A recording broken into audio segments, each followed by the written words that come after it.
Hello students, how are you all? I hope you all are fine. Our today's topic is article. आज हम पढ़ेंगे article. Article क्या होते हैं, कहाँ कहाँ हम आर्टिकल्स को यूज करते हैं। So a and the are called articles. Okay, इनको हम आर्टिकल्स कहते हैं। A an are indefinite article as they are used indefinitely before countable common noun singular number। जो आपके ए और एन है वो indefinite article हैं बिकॉज इनको हम कहाँ यूज करते हैं, काउंटेबल कॉमन नाउन से पहले, जहाँ वो काउंटेबल कॉमन नाउन जिनको हम काउंट कर सकते हैं। ठीक है, लाइक अ कैट, एक बिल्ली, क्योंकि हम बिल्ली एक ही के बारे में बात कर रहे हैं, उसे हम काउंट कर सकते हैं।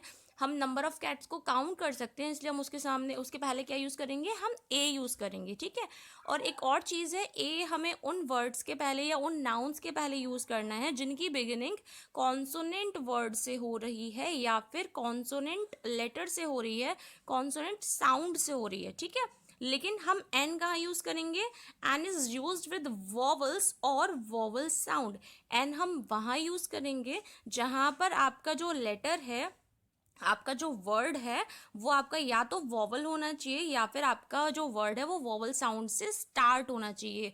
मे बी उसका जो साउंड है वो आपका कॉन्सोनेंट है ना, लेकिन आपका जो लेटर है वो वॉवल हो सकता है आपका जो साउंड है वो वॉवल हो लेकिन आपका लेटर कॉन्सोनेंट हो। तो इसमें भी आपको बहुत ध्यान से सेंटेंस को देखना है और कैसे क्या रूल्स हमें इसमें फॉलो करने हैं वो भी आपको अच्छे से इसमें समझना है।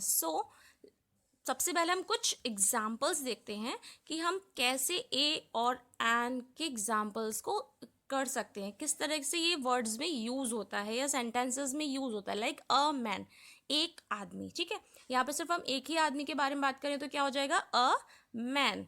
Second is an egg. अब एग क्या, अंडा, एक अंडा। ठीक है, अब ये ई से स्टार्ट हो रहा है, वॉवल से स्टार्ट हो रहा है, तो हम इसके पहले क्या यूज करेंगे, an. Okay, next is an are. अब आर में ये आपका जो लेटर है वो कॉन्सोनेंट लेटर है, पर आर में जो साउंड निकल के आ रहा है वो क्या आ रहा है, वोवल साउंड है। तो वोवल साउंड हो तो भी आप एन ही यूज करोगे, भले ही आपका लेटर कॉन्सोनेंट हो। Okay, next is a union. अब यूनियन में यू तो आपका वॉवल लेटर है, लेकिन यूनियन में जो य का साउंड है वो आपका वॉवल साउंड नहीं है, कॉन्सोनेंट साउंड है।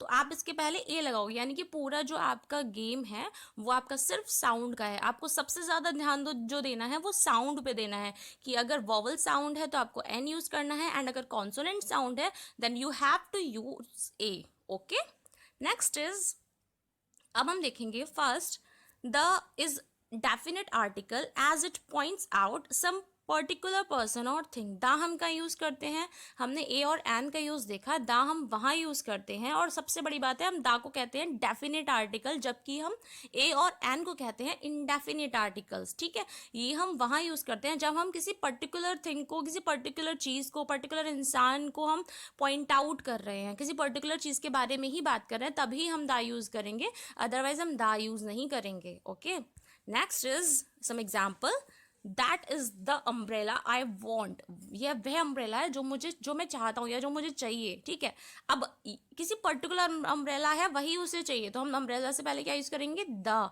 This is the hotel where we stay.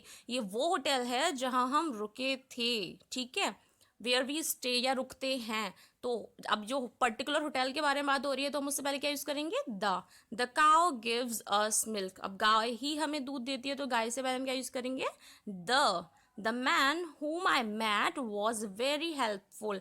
मतलब वो आदमी जिससे मैं मिला वो बहुत हेल्पफुल था। तो एक कोई पर्टिकुलर आदमी है जो बहुत हेल्पफुल था, हम उसी के बारे में बात कर रहे हैं, तो हम मैन से पहले क्या यूज करेंगे, द। ओके, आई होप आपको एग्जाम्पल समझ आए होंगे। नेक्स्ट, यूज ऑफ ए। अब ए हम कहाँ कहाँ यूज करते हैं, हमने प्रीवियसली भी देखा कि ए हमने कहाँ यूज करना है, जहाँ काउंटेबल कॉमन नाउन है, सिंगुलर नाउन है, और जहाँ पर आपका कॉन्सोनेंट साउंड आ रहा है या कॉन्सोनेंट वर्ड आ रहे हैं। ठीक है, आप कुछ रूल्स और टैली कर लेते हैं उनके जैसे ही। It is use before a word beginning with a consonant, हम पढ़ चुके हैं, like a boy, a girl, a table, a year. Second rule is, it is used before the word one that begins with the consonant sound of was, as, a one-eyed man, a 1 rupee note, यानी कि आप इसको कहीं पे one word आ रहा है तो one से पहले भी यूज कर सकते हो, क्योंकि जब वन में हम बोलते हैं तो भले ही वन का जो ओ है वो आपका वॉवल वर्ड है, वॉवल लेटर है, बट इसका जो साउंड है वो क्या है, कॉन्सोनेंट साउंड है, व का साउंड आ रहा है यहाँ पे, ठीक है, इसीलिए आप इसे क्या लिखोगे, इसके आगे ए लिखोगे, ठीक है। Next is it is use before such you when it sounds on you, यानी कि आपका भले ही वर्ड यू से स्टार्ट हो रहा हो, लेटर यू आ रहा हो, या जितने भी वॉवल लेटर है ए ई आई ओ यू वो आ रहे हो, लेकिन आपका साउंड कॉन्सोनेंट का हो, जहाँ पे य का साउंड आ रहा हो या यू का साउंड आ रहा हो, वहाँ भी आप ए ही यूज़ करोगे। तो कुल मिला के इतना है कि आपका लेटर कोई भी आए, आपको मेनली साउंड पे ध्यान देना है। अगर साउंड आपका कॉन्सोनेंट है तो आपको ए ही यूज़ करना है, ओके। ये हमारे ए के यूजेस थे कि आपको ए कहाँ कहाँ यूज़ करना है, ओके। आई होप आपको टॉपिक समझ में आया होगा कि ए हमें कहाँ कहाँ यूज़ करना है। Now homework time. Some of these sentences are right but some of them need a slash an, यानी कि कुछ सेंटेंसेस हैं आपके होमवर्क में जिनमें आपके मोस्टली राइट है, बट कुछ में ज़रूरत है ए और एन को पुट करने की, तो जहाँ जहाँ ज़रूरत है वहाँ आप पुट करिए। And if sentence is right, आपको कुछ नहीं करना है, सिर्फ बता देना कि that is already correct, okay. Like I have not got watch, अब यहाँ पे नॉट गॉट वॉच, अब आएगा आर्टिकल, कहाँ आएगा, कौन सा आएगा, वो आपको फाइंड आउट करना है, okay. I hope you like the class.